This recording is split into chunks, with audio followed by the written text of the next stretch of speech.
నామములోనే అందరికీ వందనాలు. I thank the Lord for the opportunity to worship the Lord with the saints in this assembly. ఈ సంఘంలో ఉంటున్న పరిశుద్ధులతో కూడా ప్రభువుని ఆరాధించడానికి నాకు కలిగిన అవకాశాన్ని బట్టి దేవుణ్ణి స్తుతిస్తున్నాను.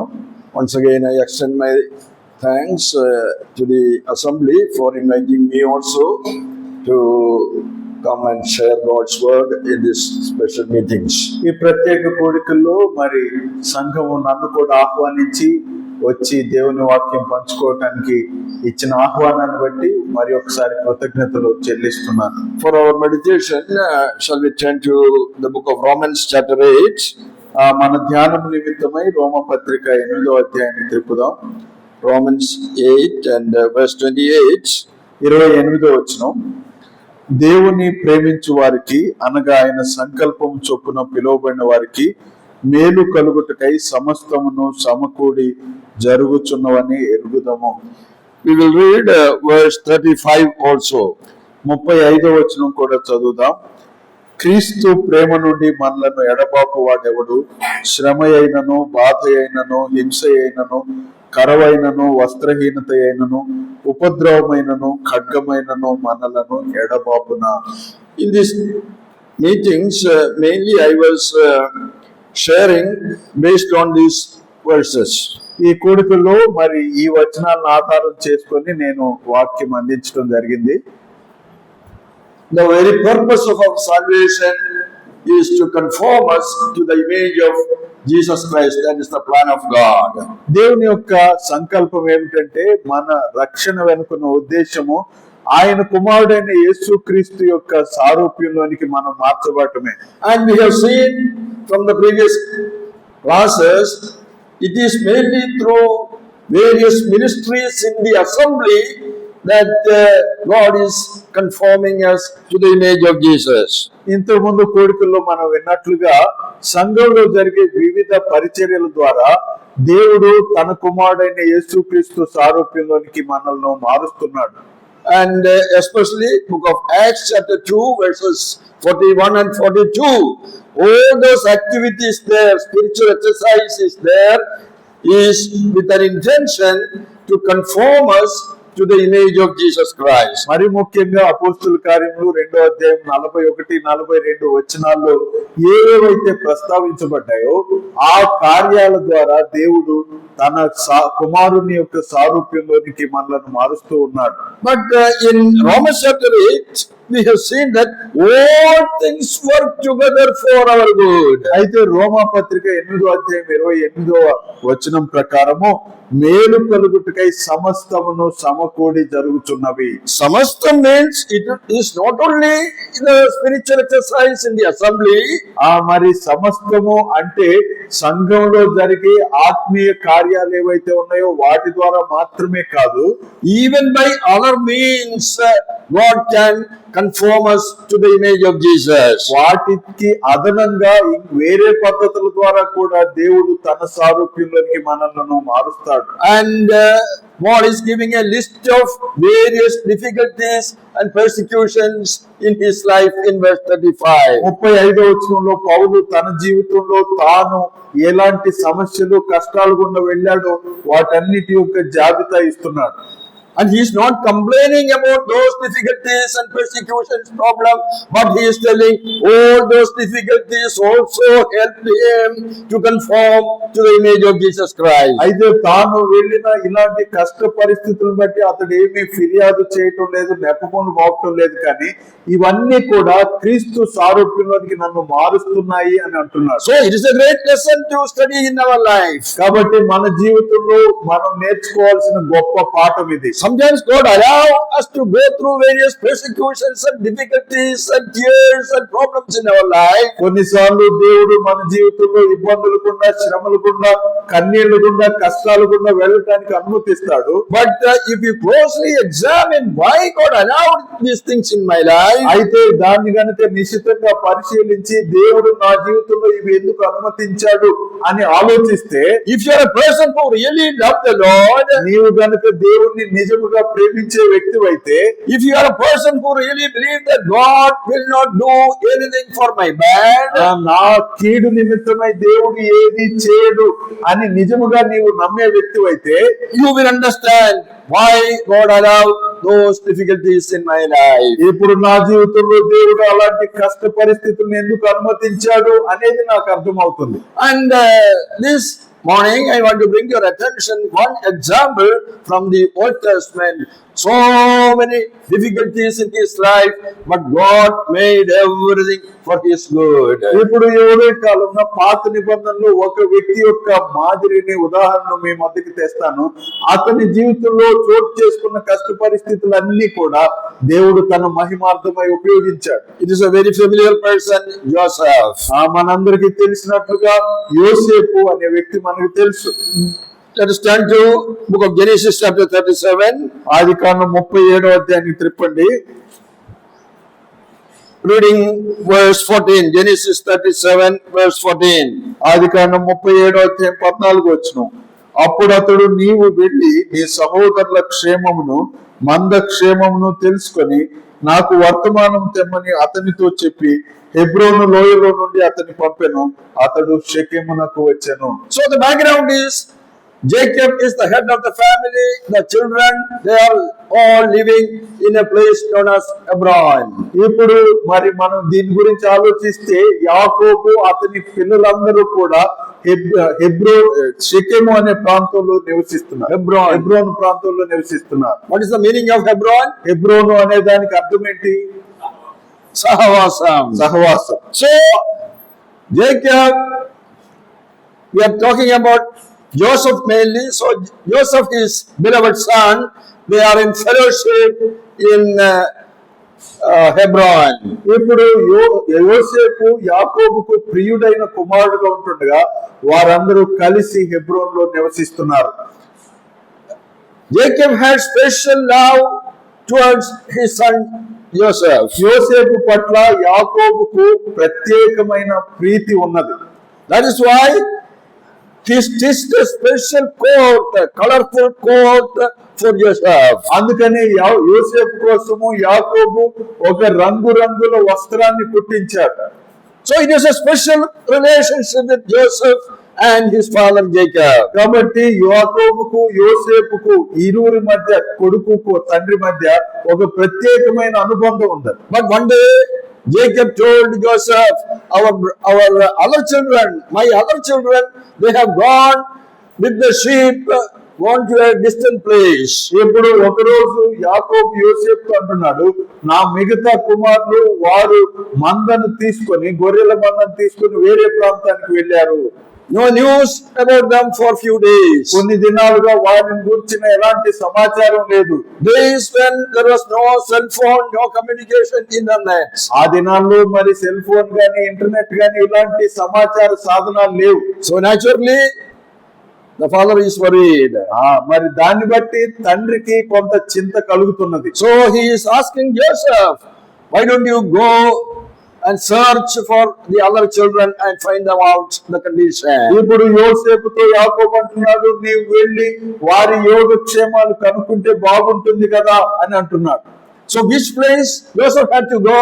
ఇప్పుడు యోసేపు వెళ్ళాల్సిన స్థలం ఏంటిది? We read in verse 14 towards the end, he should go to a place known as Shechem. ఇప్పుడు 14వ వచనం చివరి భాగంలో అతడు షెకెమునకు వెళ్లాల్సి వచ్చింది అని చూస్తున్నాం. Think about these two places. ఈ రెండు ప్రాంతాల గురించి ఆలోచించండి. From Hebron, place of fellowship with the father. ఇప్పుడు హెబ్రోన్ అనే తండ్రితో కూడా సహవాసం కలిగిన స్థలం నుంచి, and to Shechem, we understand a very wicked place. ఇప్పుడు షెకెం అనే ప్రాంతానికి వెళ్తున్నాడు. మనకు అర్థమవుతున్నది ఏంటంటే అది దుష్ట ప్రాంతము. So Joseph is a shadow of our Lord Jesus Christ. యోసేపు మన ప్రభువైన యేసుక్రీస్తుకు ఛాయారూపంగా ఉన్నాడు. In the Bible there are so many shadows of our Lord Jesus Christ. బైబిల్లో చూసినట్లయితే మన ప్రభువైన యేసుక్రీస్తుకు అనేక మంది ఛాయారూపాలుగా ఉన్నారు. And Joseph is the best shadow of our Lord Jesus Christ. వారిలో యోసేపు అత్యుత్తమ ఛాయారూపకంగా ప్రభువైన యేసుక్రీస్తుకు ఉన్నాడు. Now the Bible scholars, they found out about 40 comparisons between Joseph and Jesus Christ. Bible పండితులు యేసు క్రీస్తుకు యోసేపుకు కనీసం 40 రకాల పోలికలు కనుగొన్నారు. Now here is one that Joseph and Jacob in Hebron in love and fellowship. ఇప్పుడు యాకోబు యోసేపు వారు హెబ్రోన్ లో ఉన్నారు, ప్రేమతో ఉన్నారు, సహవాసంలో ఉన్నారు. This is one comparison between Joseph and Jesus Christ. ఇది యేసు క్రీస్తుకు యోసేపుకు ఒక పోలిక. So our Lord Jesus Christ was also in heaven in fellowship with his Father. మన ప్రభువైన యేసు క్రీస్తు కూడా పరలోకంలో తన తండ్రితో సహవాసంలో ఉన్నాడు. But Father is asking you go to Shechem. అయితే తండ్రి అంటున్నాడు నీవు షెకెముకు వెళ్ళు అని. My other children are there in Shechem. నాకు మిగతా పిల్లలు షెకెములో ఉన్నారు. So the same thing happened to our Lord Jesus Christ. మన ప్రభువైన యేసు క్రీస్తు విషయంలో కూడా అదే జరిగింది. What the Father is telling his Son Jesus, you go to this earth. This earth is the picture of Shechem, a very sinful and wicked place. తండ్రి అయిన దేవుడు తన కుమారుడైన యేసు క్రీస్తుతో నీవు భూమి షెకెముగా ఉన్న ఆ దుష్ట ప్రాంతంగా ఉంటున్న భూమి మీదకి వెళ్ళు అని చెప్తున్నాడు. So willingly, without any complaint and murmur, Joseph is going to Shechem. ఇప్పుడు ఎలాంటి ఫిర్యాదు చేయకుండా ఎలాంటి సాకులు చెప్పకుండా ఇష్టపూర్వకంగా షెకెముకు యోసేపు వెళ్తున్నాడు. When he went to Shechem, the people there from this place they left to another place. ఇప్పుడు షెకెముకు వెళ్ళగా అక్కడున్న వారు మరొక ప్రాంతానికి వెళ్ళిపోయారు. And what do we read in verse 7? Verse 17. 17వ వచనంలో Now the people, the shepherds, Joseph's brethren, they moved to Dothan. గొర్రెల కాపురులైన యోసేపు సహోదరులు వారు ఇప్పుడు అక్కడి నుంచి దోతానుకు వెళ్ళారు. Now what is the meaning of Dothan? దోతాను అనే పదానికి అర్థం ఏంటి? The meaning of Dothan is law, rule. These are the meanings of that word Dothan. దోతాను అనే మాటకు ధర్మశాస్త్రము లేదా ఏలుబడి అనే అర్థం వస్తుంది. Customs and manners, all these words are there in the meaning. దాని అర్థము ఎలాంటిదంటే కొన్ని న్యాయ విధులు ఉన్నాయి, కొన్ని పద్ధతులు మర్యాదలు ఉన్నాయి అని అర్థం ఇచ్చేట్టుగా వస్తుంది. So the brethren are in Dothan now. ఇప్పుడు ఆ సహోదరులు దోతాన్లో ఉన్నారు. So this is a clear picture of the Jewish people, the people of the law. We know the Jewish people, they are the people of law, customs and rules. మరి ఇది ఎవరిని చూపిస్తున్నదంటే యూదులను చూపిస్తుంది. ఎందుకంటే వారు ధర్మశాస్త్రం కింద, న్యాయ విధుల కింద, ఆజ్ఞల కింద ఉన్నవారు కదా. So Joseph is going to the Dothan where his brothers are there with the sheep. ఇప్పుడు తన సహోదరులు ఆ దోతాను ప్రాంతంలో గొర్రెలతో కూడా ఉంటుండగా యోసేపు వారి వద్దకు వెళ్తున్నాడు. As Joseph went to Dothan to meet his brethren, ఇప్పుడు యోసేపు దోతానులో తన సహోదరులను కలుసుకోవడానికి వెళ్తున్నాడు. what the brethren are doing? ఇప్పుడు సహోదరులు ఏం చేస్తున్నారు? Verse 20. 20వ వచనంలో నీ వీడిని చంపి ఇక్కడ ఉన్న ఒక గుంటలో పారవేసి దుష్ట మృగము వీడిని తినివేసినని చెప్పుదుము. Have you seen the attitude of the brethren? ఇక్కడ సహోదరుల యొక్క వైఖరిని గమనించారా? Let us kill this boy, Joseph. ఈ యోసేపును, ఈ చిన్నవాడిని మనం చంపుదాము. Keep him in a pit, let him be over. ఈ గుంటలో అతన్ని పడివేద్దాము, ఇక అతడు రూపుమామి పోవాలి అని అనుకుంటున్నారు. See the character of Joseph and his brethren. యోసేపుకు ఆయన సహోదరులకు మధ్య ఉంటున్న ఆ యొక్క స్వభావాన్ని గమనించండి తేడా. Joseph, because of his love towards the brethren, willingly taking all the hardship, he is going to meet his brethren. తన సహోదరుల యొక్క తనకున్న ప్రేమను బట్టి యోసేపు ఎన్నో కష్టాలు కోర్చి ఇష్టపూర్వకంగా వారి యొద్దకు వెళ్తున్నాడు. And what about the brethren? అయితే సహోదరుల సంగతి ఏంటి? They are full of hatred and jealousy towards Joseph. అయితే యోసేపు పట్ల వారెంతో అసూయ, ద్వేషముతో నింపబడి ఉన్నారు. They saw Joseph with a colorful dress which father has gifted Joseph. యోసేపుకు తన తండ్రి ఆ విచిత్రమైన రంగులతో కూడిన వస్త్రాన్ని కుట్టించారు కదా, దాన్ని ద్వేష స్వభావంతో వారు చూస్తున్నారు. The brethren were so jealous of Joseph, seeing him at a distance with that colorful coat. ఆ విచిత్రమైన వర్ణములు గల ఆ అంగి వేసుకుని ఉంటుండగా ఎంతో అసూయతో కూడిన చూపుతో యోసేపు వైపు వారు చూస్తున్నారు. When Joseph went, he must have carried all the eatables and precious things, for dried fruit, all these things he must have carried. Maybe they ate that also, but they are planning to kill Joseph there. వారి వద్దకు వెళ్ళేటప్పుడు యోసేపు వారికి అవసరమైన మంచి మంచి ఆహార పదార్థాలు, ఎండు మరి ఖర్జూరాలు, ఇలాంటివన్నీ వారికి అవసరానికి వరకు తీసుకుని వెళ్ళి ఉండవచ్చు. ఆయన తెచ్చిన వారు తిన్నారు. తిన్నప్పటికీ కూడా ఎలాగో చంపుదామా అని ఆలోచిస్తున్నారు. And they are planning to kill his own blood, Joseph. వారి సొంత రక్త సంబంధి అయిన యోసేపును చంపటానికి వారు ఆలోచన చేస్తున్నారు. But just because of Reuben, they are not killing. Reuben said, no, let us not kill. Let us use some other method to remove him. ఇప్పుడు రూబేను చెప్పిన మాట వలన మనం అతన్ని చంపవద్దు, ఇంకొక పద్ధతిలో అతన్ని మనం నుంచి దూరం చేద్దాము అని చెప్పినందువలన ఆగారు. And then they put him in a pit. ఇప్పుడు వారు అతనిని గుంతలో పడవేశారు. And after some time, some merchants came that way. ఆ తర్వాత కొద్ది సమయానికి కొంతమంది వర్తకులు ఆ స్థలానికి వచ్చారు. Now they changed the idea. Why put him in the pit and allow him to die? Why don't we make some money out of him? ఇప్పుడు ఆలోచన మారింది. ఆ గుంతలో పడవేసి అతడు చనిపోతే దాని వల్ల ప్రయోజనం ఏముంది? అతని వలన మనం కొంత డబ్బు సంపాదించుకుందాం అనుకున్నారు. So they sold Joseph to this merchant. ఇప్పుడు ఆ వర్తకులకు యోసేపును వారు అమ్మివేశారు. For 20 pieces of silver. కేవలం 20 వెండి నాణెములకు. Here also we find the comparison between Joseph and Jesus Christ. ఇక్కడ కూడా ప్రభువైన యేసుక్రీస్తుకు యోసేపుకు పోలిక మనం చూడవచ్చు. Jesus also was sold for some pieces of silver. యేసుక్రీస్తు కూడా కొన్ని వెండి నాణాలకు అమ్మబడ్డాడు. How many pieces? ఎన్ని? Jesus 30 pieces, but Joseph for 20 pieces. యేసుక్రీస్తు అయితే 30 వెండి నాణాలకు, యోసేపు అయితే 20 వెండి నాణాలు. So they took out Joseph from the pit and sold to the merchant. ఇప్పుడు గుంతలో నుంచి యోసేపును బయటకు తీసుకుని వచ్చి ఆ వర్తకులకు వారు అమ్మివేశారు. And then what do we read in verse 30? 30వ వచనంలో మనం ఏం చదువుతున్నాం? ఆ తన సహోదరుల ఎదుగు తిరిగి వెళ్లి, చిన్నవాడు లేడే, అయ్యో నేనెక్కడికి పోదుననగా. Verse 30, chapter 37 and verse 30. 30. So they killed the animal and dipped the coat in the, is it the verse? Sorry, 31 it is. 31.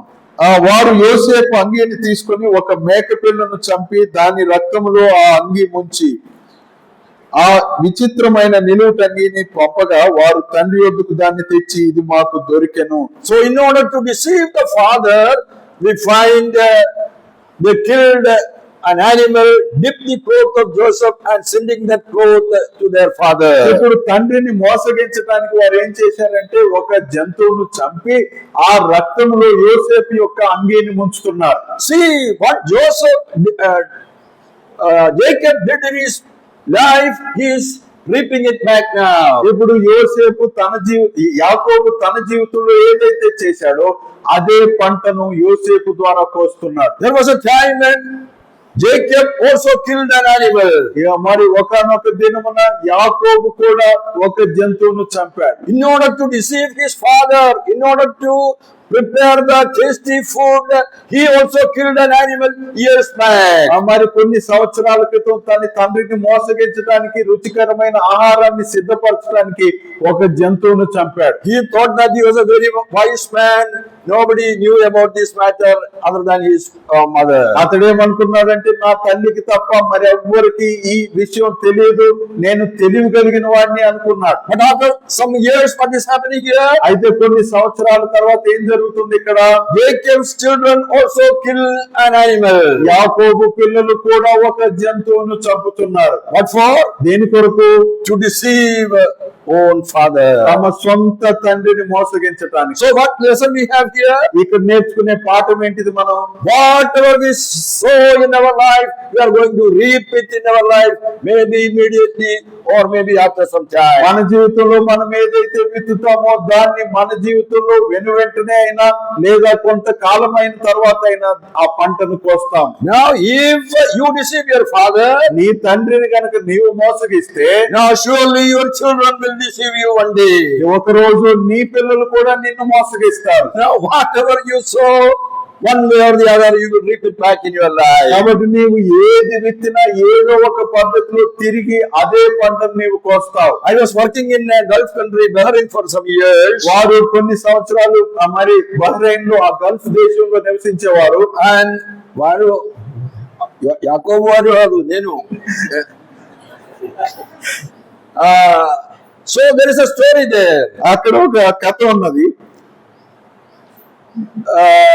One day, the people there, this is old story, the people there, they take the elderly people, when they become invalid, helpless, they take the parents, when they become invalid, very weak, they take them to the sea and throw the parents in the waters and kill them. అక్కడ వారు ఏం చేస్తారంటే తమ తల్లిదండ్రులు గాని మరి ఇంట్లో ఉన్న పెద్దవారు కానీ వారు అనారోగ్యం పాలై లేకపోతే వృద్ధాప్యంలో ఎక్కువ వయసు గతించిపోతే అలాంటి వారిని సముద్ర తీరానికి తీసుకువెళ్లి సముద్రంలో తోసివేస్తారు. So one boy was taking his old father to the seashore to throw him in the deep water. ఒక అబ్బాయి ఏం చేస్తున్నాడంటే తన వృద్ధుడైన తండ్రిని ఆ సముద్ర తీరంలో నీళ్లలో తోసివేయటానికి తీసుకెళ్తున్నారు. And as they reached one place, the son decided to throw his father in that particular place. ఒక ప్రాంతానికి వచ్చినాక ఇక్కడ నా తండ్రిని నీళ్లలో నెట్టివేద్దాంలే అనుకున్నాడు. But the father said, son, not this place to throw. ఇప్పుడు తండ్రి ఏమంటున్నాడంటే కుమారుడా నన్ను ఇక్కడ నెట్టడం సరైంది కాదు అన్నాడు. Now the son asked why. ఎందుకు కుమారుడా అని అడిగాడు. So the father said, if you go a little further, ఇప్పుడు తండ్రి అంటున్నాడు ఇంకొంచెం దూరం వెళ్తే now there is more deep place. మరి ఇంకా లోతైన ప్రాంతం ఉన్నది. How do you know that? అది నీకు ఎలాగ తెలుసు? Son, when I was the son of my father, that is the place I took my father to throw him in the water. కుమారుడా నేను యవనస్తుడిగా ఉంటుండగా నా తండ్రిని ఆ దినములో ఆ ప్రాంతానికి తీసుకువెళ్లి ముంచివేశాను అన్నాడు. Do you understand? అర్థమైందా? My son, wherever you take your father to dip in the water, your children, own children, they are going to take you also to dip in the deep water. ఇప్పుడు నా కుమారుడా ఎక్కడైతే నా తండ్రిని నేను ఆ నీళ్లలో ముంచివేశానో నా సొంత కుమారులు కూడా నన్ను అదే నీళ్లలో అదే స్థలంలో ముంచివేస్తారు అంటున్నారు. Whatever we do, our children are watching, and that is what they are going to repeat in their life. కాబట్టి మనం ఏది చేసినా మన పిల్లలు చూస్తున్నారు, అదే తిరిగి వారు చేస్తారు. So reaping what we are sowing, it is a great lesson here. కాబట్టి మనం ఏది విత్తుతామో అదే కోస్తామో అనే గొప్ప పాఠం ఇక్కడ ఉన్నది. Now here also we have the comparison between Joseph and Jesus Christ. ఇక్కడ కూడా యేసుక్రీస్తుకు యోసేపుకు ఒక పోలిక ఉన్నది. Now Joseph is coming from Shechem, from the presence of the father. ఇప్పుడు యోసేపు ఆ షెకెము నుంచి వస్తున్నాడు, తన తండ్రి సాన్నిధ్యాన్ని నుంచి వస్తున్నాడు. But now what is going back to the father? ఇప్పుడు తండ్రి వద్దకు తిరిగి వెళుతున్నది ఏంటిది? His blood. అతని రక్తం. His coat dipped in the blood. మరి తన వస్త్రము రక్తములో ముంచబడి ఉంటుండగా ఆ వస్త్రము అంగి వెళ్తున్నది. Actually it is not his own blood, the sheep's blood, but the father is thinking this is Joseph's blood. నిజానికి ఆ వస్త్రం ముంచబడింది తన సొంత యోసేపు సొంత రక్తంలో కాదు, ఒక గొర్రె రక్తంలో. అయితే తండ్రి ఏమనుకుంటున్నాడంటే ఇది యోసేపు రక్తంలో ముంచబడింది అనుకుంటున్నాడు. See the comparison between Joseph and Jesus Christ. ఇక్కడ కూడా యోసేపుకు యేసుక్రీస్తుకు పోలికను గమనించండి. So Jesus also came from father's presence, from Hebron, from the place of fellowship. యేసుక్రీస్తు కూడా తండ్రి యొక్క సాన్నిధ్యం నుంచి ఆ హెబ్రోను అనే తండ్రి సహవాస స్థలం నుంచి వచ్చాడు. But what is going back to heaven? అయితే పరలోకానికి ఏది తిరిగి వెళుతున్నది? Our Lord Jesus was offered as a sacrifice on the cross of Calvary. Calvary శిలువలో మన ప్రభు అయిన యేసుక్రీస్తు ఒక అర్పణగా అర్పించబడ్డాడు. And his blood was shed on the cross of Calvary. Calvary శిలువలో ఆయన రక్తము కార్చబడినది. In order that the door of heaven to be opened for the sinners, that blood should go back to heaven. ఇప్పుడు పాపుల కొరకు పరలోకపు ద్వారాలు తెరవబడినట్లుగా ఈ రక్తము అక్కడికి వెళ్ళాలి. So After his resurrection, we find Jesus is going back to heaven to offer his blood in heaven. ఇప్పుడు మనము ప్రభు అయిన యేసుక్రీస్తు పునరుత్థానం అయిన తర్వాత పరలోకానికి తన సొంత రక్తమును చేత పట్టుకొని అక్కడ అర్పణగా అర్పించడానికి వెళ్ళాడని చదువుతున్నాం. That is why though Jesus was resurrected, he is telling Mary Magdalene, don't touch me, I did not ascend to heaven. అందుకనే ప్రభు అయిన యేసుక్రీస్తు తిరిగి లేచిన తర్వాత మగ్దలేని మరియతో నేను ఇంకా పరమునకు వెళ్ళలేదు, నన్ను ముట్టవద్దు అన్నాడు. So that blood is to be sprinkled, then only heaven will be opened for the sinners. ఈ రక్తము అక్కడ చిలకరించబడాలి, చిలకరించబడినప్పుడే పాపుల కొరకై పరలోకపు ద్వారము తెరవబడుతుంది. So what about the people who were saved before the blood was sprinkled? ఇప్పుడు ఆ రక్తము చిలకరించబడక ముందు ఎవరైతే రక్షింపబడ్డారో వారి సంగతి ఏంటి? That is why there is the upper place of paradise. There is the place known as upper part of the paradise where the believers will go for a temporary time. అందుకనే పరదైసులో ఒక పై స్థానం ఉన్నది, అక్కడికి విశ్వాసులు తాత్కాలిక విరామం కోసం వెళ్తారు. And we know the case of Lazarus and the rich man. ఇప్పుడు మనకు తెలుసు లాజరు ధనవంతుని యొక్క కథ. Now where the Lazarus has gone, where the rich man has gone. లాజరు ఎక్కడికి వెళ్ళాడు, ధనవంతుడు ఎక్కడికి వెళ్ళాడు? Lazarus has gone to the place known as paradise. లాజరు పరదైసు అనే స్థలానికి వెళ్ళాడు. That is known as otherwise Abraham's bosom. అది ఇంకొక మాటలో చెప్పుకోవాలంటే అబ్రహాము రొమ్ము అని చెప్పబడింది. Now all those people who believe in Abraham's God, they are going to that place. కాబట్టి అబ్రహాము దేవుణ్ణి ఎవరైతే నమ్మారో వారంతా కూడా ఆ స్థలానికి వెళ్ళారు. And what about the rich man? ఇప్పుడు ధనవంతుని సంగతి ఏంటి? He is going to the place of torment. మరి అతడు యాతన పెట్టబడు స్థలమునకు వెళ్తున్నాడు. Otherwise it is known as hell. ఇంకో మాటలో చెప్పుకోవాలంటే అది నరకము. So that is the place where in the Old Testament the people used to go, the believers and unbelievers. ఇప్పుడు అందుకనే పాత నిబంధనలో మరి అవిశ్వాసులు విశ్వాసులు వెళ్ళేవారు. So they were not going directly to heaven, the third heaven, which is the throne of God. ఇప్పుడు మూడవ ఆకాశంలో ప్రభువైన దేవుని యొక్క సింహాసనం ఉంటుండగా ఆ పాత నిబంధన భక్తులు నేరుగా అక్కడికి వెళ్ళలేదు. Only to this place known as in the Hebrew language, it is Sheol. It is known as Sheol. మరి హెబ్రీ భాషలో ఆ షియోలు అనే ప్రాంతానికి వారు వెళ్ళారు. But after the blood is shed, after the sacrifice of the Lord Jesus, heaven is opened and Paul is telling, absent in the body here and present with the Lord in heaven. అయితే రక్తము చిందించబడిన తర్వాత ఆ పరలోకపు ద్వారము తెరవబడిన తర్వాత పౌలు ఏమంటున్నాడంటే ఇక్కడ లేకపోతే ఈ లోకము విడిస్తే పరలోకములో నేను జీవిస్తాను అంటున్నాడు. You and I, when we die here, what is happening? Our body is here, our soul and spirit immediately go to the third heaven, the presence of the triune God. నీకు నాకు ఏం జరుగుతుందంటే మనం ఈ లోకంలో మరణించినప్పుడు మన శరీరం ఇక్కడే ఉండిపోయినప్పటికీ మన ఆత్మ ప్రాణము పరలోకానికి వెళ్తాయి. So all these pictures we find here shadows of Joseph and the Lord Jesus Christ. కాబట్టి ఈ మాదిరులన్నీ కూడా యేసుక్రీస్తుకు యోసేపుకు పోలికలుగా మనకు కనబడుతున్నాయి. They killed him and the blood of the animal is sent to the Father, the shadow of the blood of Jesus Christ going to heaven to the presence of God the Father. యోసేపును వారు చంపి ఆ రక్తమును తండ్రి యొద్దకు పంపించినట్లుగా మన ప్రభు అయిన యేసుక్రీస్తు రూపము రక్తము ఛాయారూపకంగా పరలోకమునకు వెళ్ళిన దాన్ని చూపిస్తున్నది. So what is the spiritual lesson for us to study here? ఇక్కడ మనం నేర్చుకోవాల్సిన ఆత్మీయ పాఠం ఏంటిది? When God wants to bless a person, ఒక వ్యక్తిని దేవుడు దీవించాలంటే now God wants to lift him up and make him like Jesus Christ. ఆ వ్యక్తిని దేవుడు పైకి తీసుకుని వచ్చి యేసుక్రీస్తు వలె చేయాలంటే he has to go through various testings in his life. తన జీవితంలో అనేక పరీక్షలు గుండా వెళ్లాల్సి వస్తుంది. Without testing, without examination, there is no promotion in our life. మన జీవితంలో పరీక్ష గుండా వెళ్లకుండా లేకపోతే మరి శోధనలు గుండా వెళ్లకుండా మనకు ఉన్నతి అనేది కలుగదు. Here Joseph is facing a testing. ఇక్కడ యోసేపు కూడా ఒక పరీక్షను ఎదుర్కొంటున్నాడు. What is the test? ఈ పరీక్ష ఏంటిది?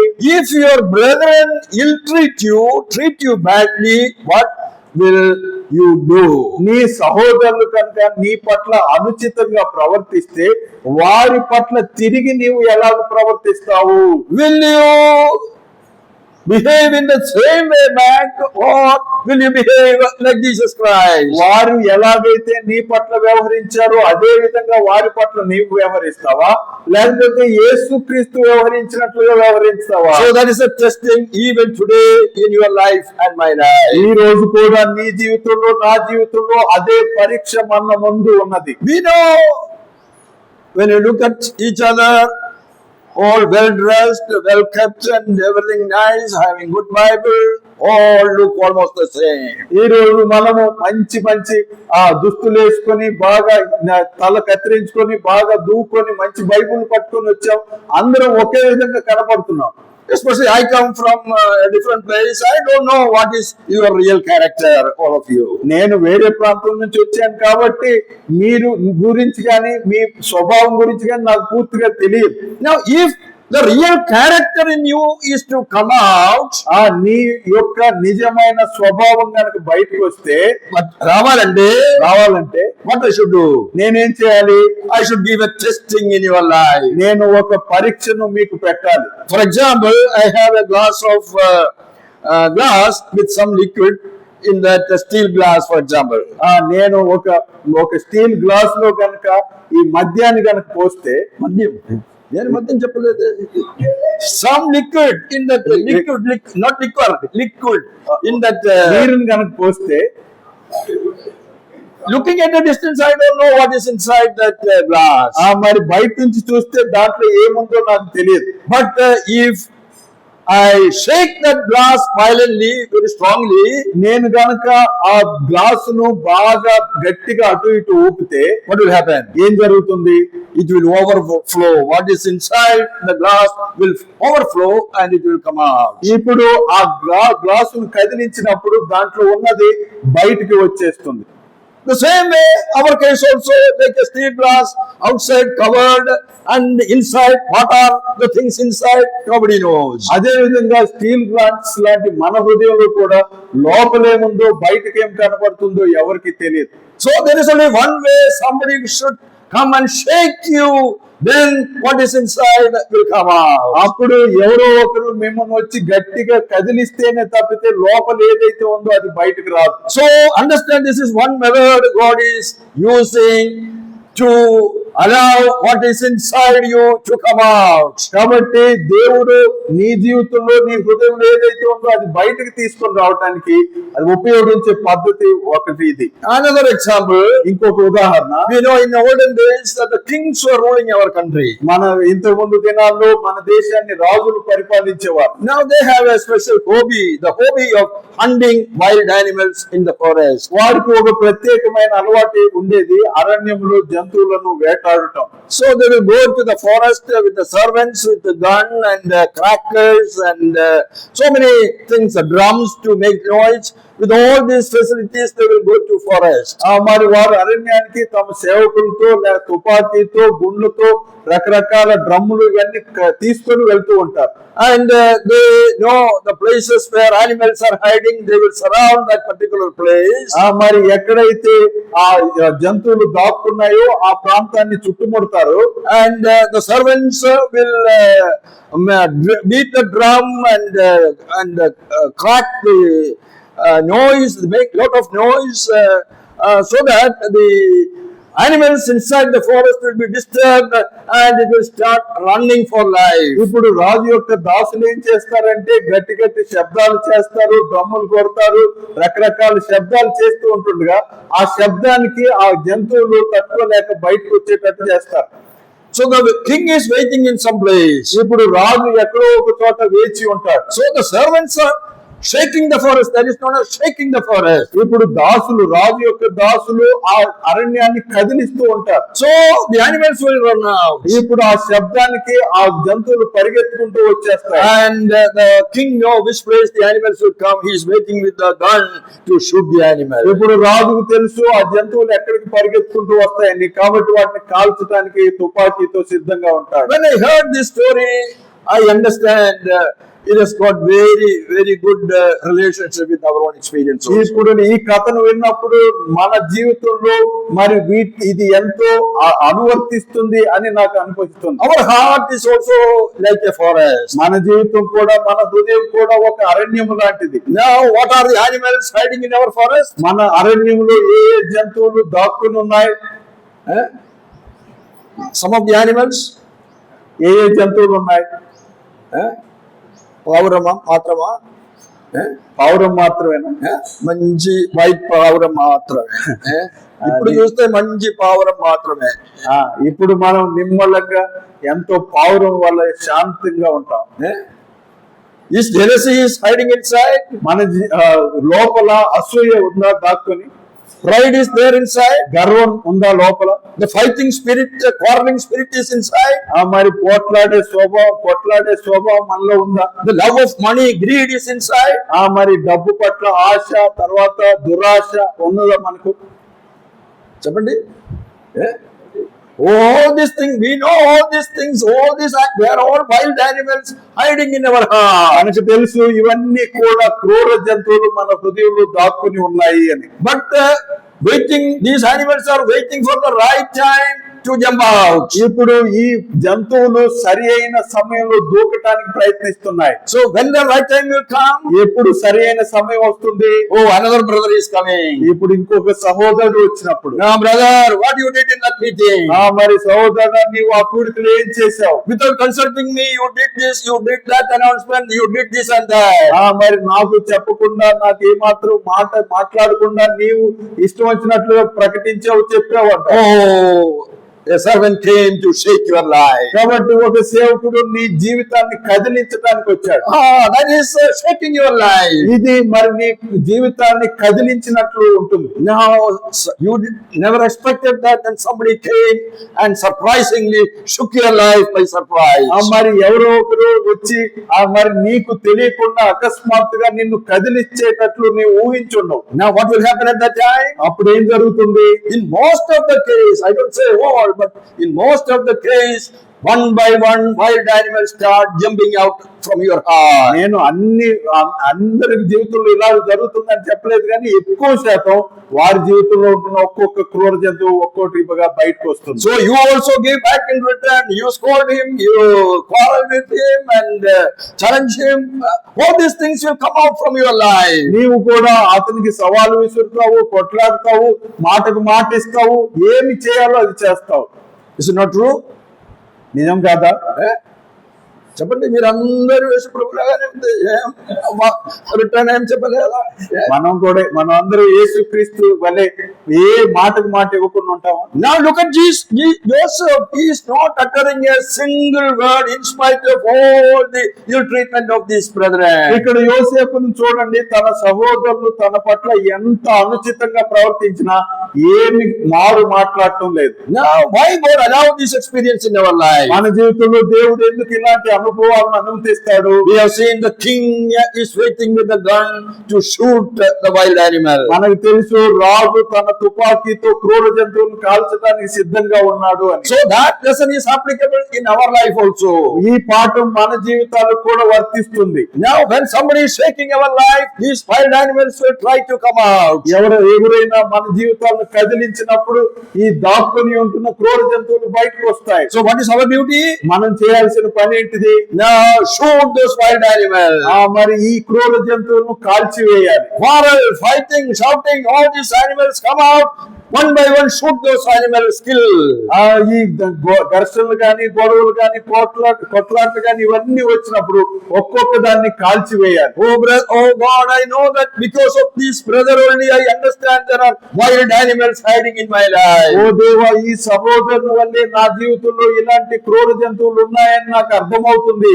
Please help me to destroy these wild animals hiding in my life. ప్రభువా, నా జీవితంలో ఏ జంతువులు అయితే దాక్కున్నాయో వాటిని చంపడానికి నాకు సహాయం చేయి. That is why God is allowing this experience in our life. అందుకనే దేవుడు ఈ అనుభవాలను మన జీవితంలో అనుమతిస్తున్నాడు. But most of us, what we will do?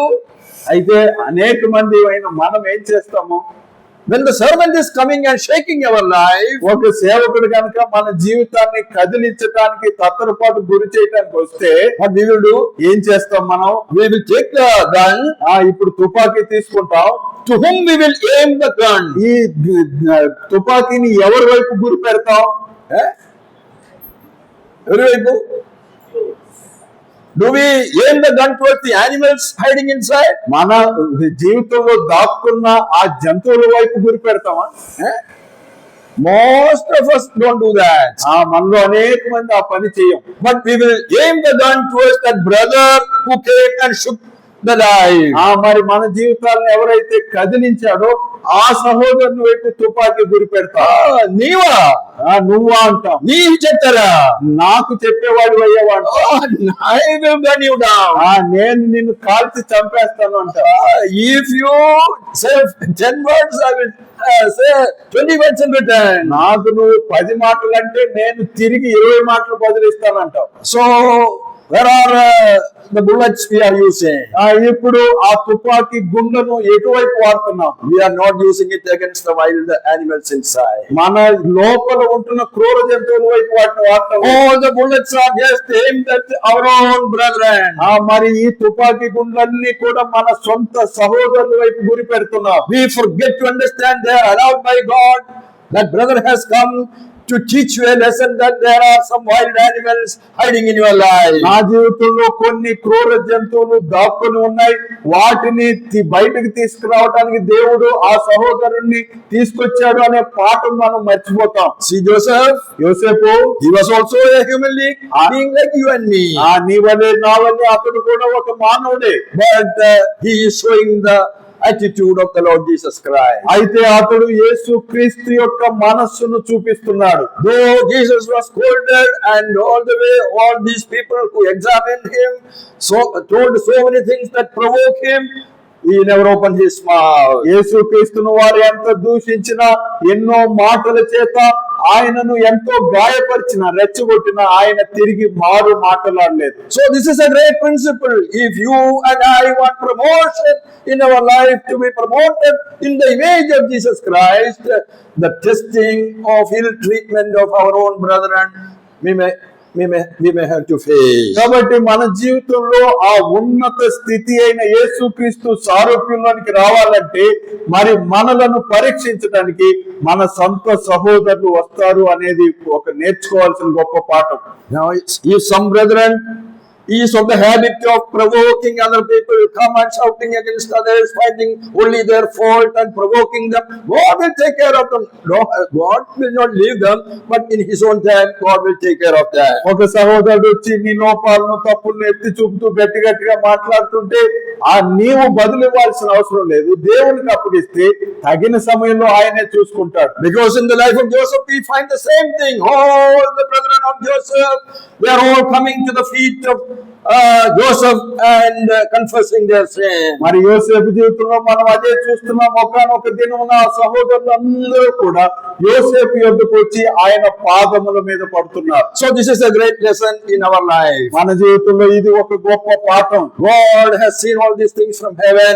God decided, I will promote this man. పరలోకం నుంచి వీటన్నిటిని దేవుడు చూసి ఈ వ్యక్తిని నేను ఉన్నత స్థాయిలోనికి తెస్తాను అని అనుకున్నాడు. So that is test number 1. ఇది మొదటి పరీక్ష. When we come to chapter 39, ఇప్పుడు 39వ అధ్యాయానికి వస్తే there is another test. ఇంకొక పరీక్ష కూడా కనపడుతున్నది. So Joseph is going to the land of Egypt. ఇప్పుడు ఐగుప్తు దేశానికి యోసేపు వెళ్తున్నాడు. Potiphar, the commander, military man, is purchasing him, paying some money. డబ్బులు చెల్లించి మరి ఐగుప్తు సేనాధిపతి అయిన పోతీఫరు యోసేపును కొన్నాడు. And he has become a servant in that Potiphar's home. ఇప్పుడు పోతీఫరు ఇంట్లో ఒక దాసునిగా యోసేపు అయ్యాడు. And because of his faithfulness, slowly he is getting promotions in his life. తన నమ్మకత్వాన్ని బట్టి నెమ్మదిగా యోసేపు ఉన్నత స్థాయిలోనికి వస్తున్నాడు. And Potiphar has given the full control of the house to Joseph. Potiphar తన ఇల్లు యొక్క సంరక్షణ బాధ్యతలను అన్నిటి కూడా యోసేపుకి ఇచ్చాడు. When all these things are favorable, there is difficulty from another side. ఇవన్నీ కూడా యోసేపుకు అనుకూలంగా ఉన్న ఇంకొక మూల నుంచి కష్టం ఎదురు చూస్తూ ఉన్నది. There was a woman in that home of Potiphar. Potiphar ఇంటిలో ఒక స్త్రీ ఉన్నది. Who is that? ఎవరు ఆమె? We know the story, the whole story, Potiphar's wife. మనకందరికీ ఆ కథ తెలుసు. పోతీఫరు భార్య. Now she had a very bad habit. This young man, a beautiful, handsome young man, she had an eye upon this young man, Joseph. ఈమెకు ఒక చెడ్డ అలవాటు ఉంది. ఎంతో రూపసి అయిన యవనస్తుడైన యోసేపు పట్ల ఒక చెడు దృష్టితో చూస్తున్నది. And somehow or other, she wanted Joseph to have relationship with her. ఏదో ఒక విధంగా యోసేపు తనతో సంబంధం పెట్టుకోవాలి అని ఎదురు చూస్తున్నది. Now, different methods and influencing and sweet words, she used to talk to Joseph, but Joseph is not yielding. రకరకాల పద్ధతులను ఉపయోగిస్తూ మంచి మంచి తీయటి మాటలు మాట్లాడుతూ యోసేపును ఆకర్షించుకోవటానికి ప్రయత్నిస్తుంది, కానీ యోసేపు దాన్ని ఏది పట్టించుకోకుండా లొంగకుండా ఉన్నాడు. Now, what a great lesson for young people here. యవనస్తులకు ఎంత గొప్ప పాఠం ఇది. Now, oh, the opportunity to commit a sin in a home. మరి ఇంటిలో పాపం చేయటానికి అన్ని అవకాశాలు ఉన్నాయి. Parents are not there to watch, assembly is not there, elders are not watching, nobody, only invitation coming from a top person. All the facility is there. తల్లిదండ్రులు లేరు, సంఘం లేదు, ఇంకెవరు చూడటం లేదు.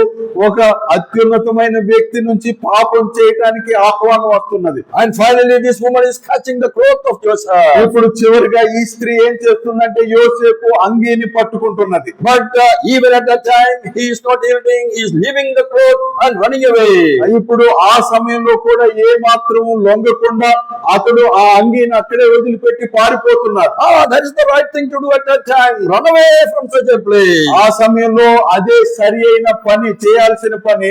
అక్కడి నుంచి పారిపోవటమే సరి అయినది. If young people get an opportunity, will we do that? మరి యవనస్తులుగా మనకు అలాంటి అవకాశం వస్తే మనం ఆ పని చేస్తామా? What we may say, ఏం చేస్తాం, ఏం చెప్తాం? the Bible says we have to pray for everything and seek the will of God. Bible ఏమంటుందంటే ప్రతి విషయంలో ప్రార్థన చేసి దేవుని చిత్తాన్ని కనుగొనాలి. So Potiphar's wife is calling.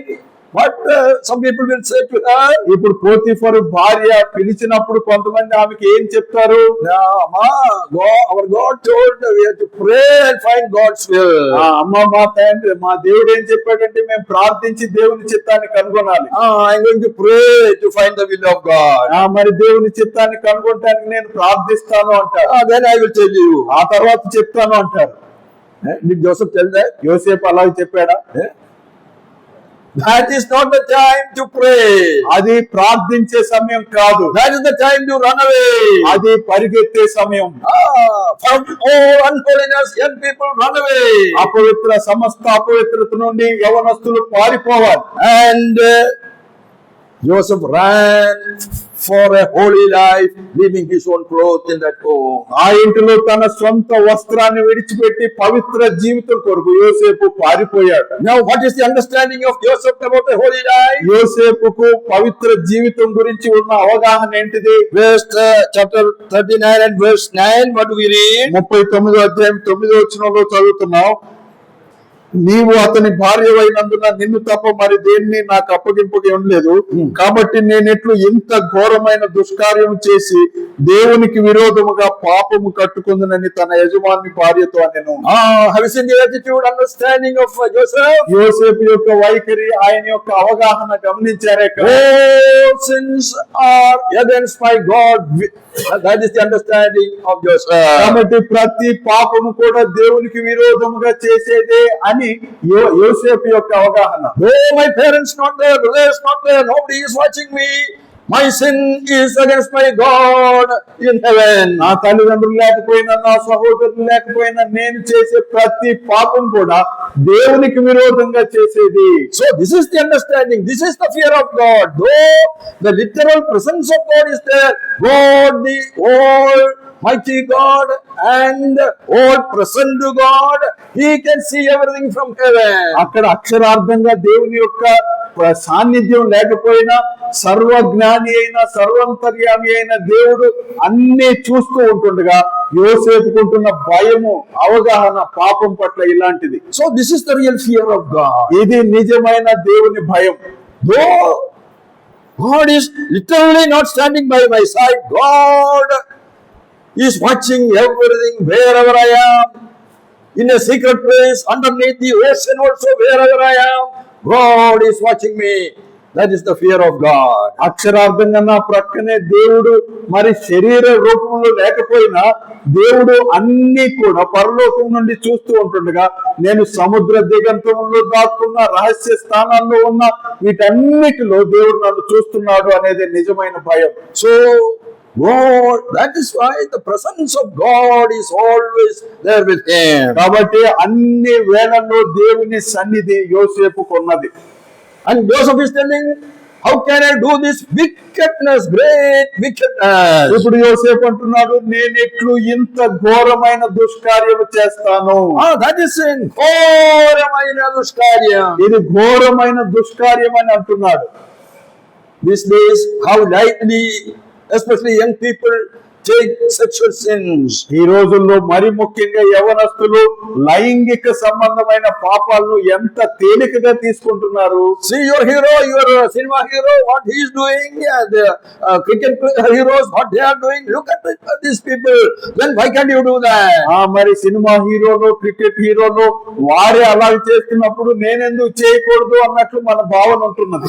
That is the understanding today. Follow the heroes of this world. ఈ లోకంలో ఉంటున్న ఆ హీరోలను వెంబడించండి అనేది మనకున్న ఆలోచన. But what Joseph said, అయితే యోసేపు ఏమంటున్నాడు, I will not do that because this is great wickedness against my God. నేను ఇది చేయను ఎందుకంటే ఇది దేవుని దృష్టికి ఘోరమైన దుష్కార్యము. So God is watching how much we honor God in our life. దేవుణ్ణి మన జీవితంలో ఎంత మేరకు ఘనపరుస్తాము అనేది దేవుడు మనల్ని చూస్తున్నాడు. What was the blessing he got out of that? దాన్ని బట్టి యోసేపుకు కలిగిన దీవెన ఏంటిది? See what God is satisfying. ఏమని యోసేపు పట్ల దేవుడు ఏమంటున్నాడు చెప్పండి. Now again and again it is written in the Bible, the Lord was with Joseph. మరి అనేక సార్లు పలుమార్లు మరలా దేవుడు యోసేపుతో ఉండెను అనే మాట కనపడుతుంది. What do we read in verse 2?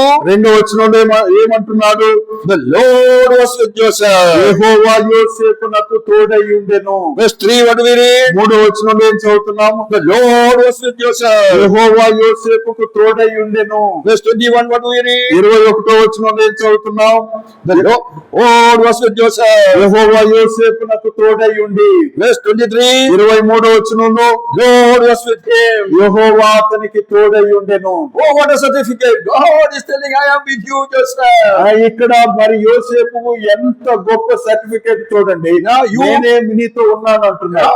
You honor me, I am always with you by your side. నన్ను నీవు ఘనపరుస్తున్నావు కదా, అన్ని వేళల నీ ప్రక్కన నేను ఉంటాను. When you honor God like that, how God can leave you? He will be there to bless your life. నీవు గనక అలాగూ దేవుని ఘనపరిస్తే ఎలాగూ దేవుడు నిన్ను విడిచిపెట్టగలడు. అన్ని వేళల నీతో నీ ప్రక్కన ఉంటాడు. Now that is the second test in Joseph's life. యోసేపు జీవితంలో వచ్చిన రెండవ పరీక్ష ఇది. Now regarding holiness, what is our attitude? ఇప్పుడు పరిశుద్ధతను గురించి మన వైఖరి ఎలాగున్నది? Now Joseph won the test and God decided, I will promote this man again. ఇప్పుడు యోసేపు పరీక్షలో విజయం సాధించాడు. దేవుడు ఇప్పుడు ఇతనికి ఉన్నత స్థానం ఇస్తాను అని అనుకున్నాడు. So two tests Joseph already passed. ఇప్పుడు రెండు పరీక్షల్లో ఇప్పటికే యోసేపు విజయం పొందాడు. Now one more test. ఇప్పుడు మరొక పరీక్ష. Coming to chapter 40. 40వ అధ్యాయము. Now Joseph is, because of the stand for holiness, he is put in the jail. ఇప్పుడు పరిశుద్ధత కొరకై నిలబడినందుకు చెరసాలలో వేయబడ్డాడు. And we read about two people, a butler and a baker, with him in the jail. ఇప్పుడు ఆయనతో పాటు ఇద్దరు చెరసాలలో ఉన్నారు. భక్ష్యకారుల అధిపతి తర్వాత ఇంకొక వ్యక్తి కూడా ఉన్నారు. And both of them had some dream. మరి వారి ఇరువురికి ఒక కల వచ్చింది. And Joseph he interpreted the dream. ఇప్పుడు ఇద్దరికి వారి వారి కళల భావాన్ని చెప్పాడు. The butler will be released, will be given freedom, but the baker will be killed. That is the meaning. ఇక్కడ మరి పానదాయకుల అధిపతి వదిలిపెట్టబడతాడు, ఆ భక్ష్యకారుల అధిపతి సంహరించబడతాడు అనేది భావం. So exactly as it happened, the butler was set free. He rejoined his job in the palace. మరి ఆ చెప్పిన విధంగానే పానదాయకులకు అధిపతి విడిచిపెట్టబడి తన ఉద్యోగాన్ని ఆ రాజగృహంలో తిరిగి పొందుకున్నాడు. But Joseph told him one thing. అయితే యోసేపు ఒక మాట చెప్పాడు, When you join back in the palace, you tell the king about me to the king. Try to help me. మరి తిరిగి నీ ఉద్యోగంలో ఆ రాజగృహంలో చేరినప్పుడు రాజుకు నా గురించి చెప్పు అన్నాడు. But that man forgot about Joseph. అయితే ఆ వ్యక్తి యోసేపును గురించి మర్చిపోయాడు. Now this is another test in our life. మన జీవితంలో ఇది మరొక పరీక్ష. Now we do so many good things for other people. మరి ఇతరులకు అనేక మంచి పనులు చేస్తాం. But many of them forget what we did for them. అయితే అనేక మంది మనము వారికి ఏదైతే మేలు చేసామో అది మర్చిపోతారు. When somebody without job, we recommended for a job, got the job. When somebody no money, we gave the money and helped. So many ways we helped so many people. కొంతమంది ఉద్యోగం లేకపోతే వారికి ఉద్యోగం వచ్చేటట్లు రికమెండేషన్ చేస్తాం, కొంతమందికి ఏమో డబ్బులు లేకపోతే ధన సహాయం చేస్తాం. What is our attitude towards others who help us in difficulty? మరి మన కష్ట పరిస్థితుల్లో మనకు సహాయం చేసే వారి పట్ల మన వైఖరి ఎలాగుంటుంది? Do we try to do some good for others in return? మరి వారికి మరి తిరిగి మేలు చేయడానికి ప్రయత్నిస్తున్నామా? Do we have that habit in our life? అలాంటి వైఖరి మన జీవితంలో ఉందా? I'm not boasting, but I try in my life, right from the childhood, the A, B, C. There are teachers in the KG class who teach us A, B, C. From that level onwards, there are so many people in my life who help me. మరి నేను అతిశయించి చెప్పడం లేదు, కానీ మరి ABC అనే అక్షరాలు నేర్చుకునే వయసు నుంచి కూడా ఎంతో మంది నాకు సాయం చేశారు, తిరిగి చేయడానికి ప్రయత్నిస్తున్నాను. Not always, but at least once in a while, when I get more time, free time, try to remember all those people from childhood who helped me to come up in life. మరి అన్ని సార్లు అది సాధ్యపడకపోవచ్చు, కానీ వీలైనంత వరకు ఎక్కువ సార్లు నాకు బాల్య దశ నుంచి ఇంత స్థితికి రావడానికి సహాయం చేసిన వారందరినీ జ్ఞాపకం చేసుకోవడానికి ప్రయత్నిస్తాను. And remember them and thanking God about these people who came into my life. మరి వారిని జ్ఞాపకం చేసుకుని వారు నా జీవితంలోకి వచ్చిన దాన్ని బట్టి దేవుణ్ణి స్తుతిస్తాను. Do we have that habit? అలాంటి అలవాటు ఉందా? But this man, the butler, did not recommend. అయితే పానదాయకుల అధిపతి యోసేపును గురించి చెప్పటం But we don't read when Joseph became the ruler, he did not do any revenge. He did not do anything, any harm towards this butler. అయితే యోసేపు ఏలిక అయినప్పుడు ఇతడు మర్చిపోయిన దాని గురించి మరలా తిరిగి ఏదైనా కీడు చేసినట్టుగా మనం ఎక్కడ చదవం. But the right time came in the palace. అయితే ఆ రాజగృహంలో ఒక సరి అయిన సమయం వచ్చింది. One day the king saw the dream. ఇప్పుడు ఒక రాజు ఒక దినాన ఒక కల కన్నాడు. And nobody to interpret that dream. ఆ కల భావం చెప్పేవారు ఎవరు లేరు. Now that butler understood, oh, there was one man in the jail with me. He interpreted the dream for me. ఇప్పుడు పానదాయకుల అధిపతికి అర్థమైంది, మరి చెరసాలలో నా కల భావం చెప్పిన ఒక వ్యక్తి ఉన్నాడు కదా. So the right time will come in your life. Somewhere or the other, after a few days or years, the right time will come in our life also. కాబట్టి ఏదో ఒక రోజు ఏదో ఒక సంవత్సరంలో మరి అటు ఇటుగా సరి అయిన సమయం మన జీవితంలో వస్తుంది. So the news reached the king, and the king sent for Joseph, and Joseph interpreted the king's dream.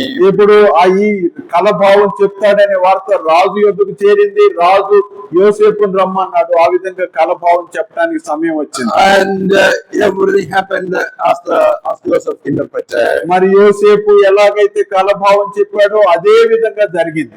And when we come to chapter 41, ఇప్పుడు 41వ అధ్యాయానికి వస్తే verse 41, 41వ వచనం చూసినట్లయితే మరియు ఫరో యోసేపుతో, ఫరోను నేనే, అయినను నీ సెలవు లేక ఐగుప్తు దేశం అంతటను ఏ మనుష్యును తన చేతినైనను కాలినైనను ఎత్తకూడదని చెప్పాను.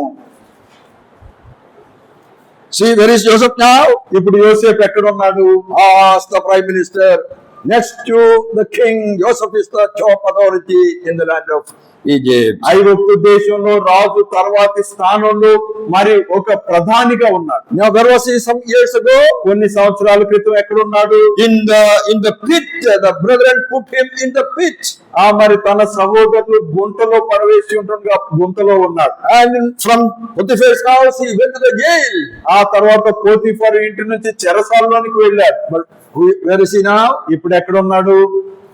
On the throne of Egypt. ఐగుప్తు యొక్క సింహాసనం మీద ఉన్నాడు.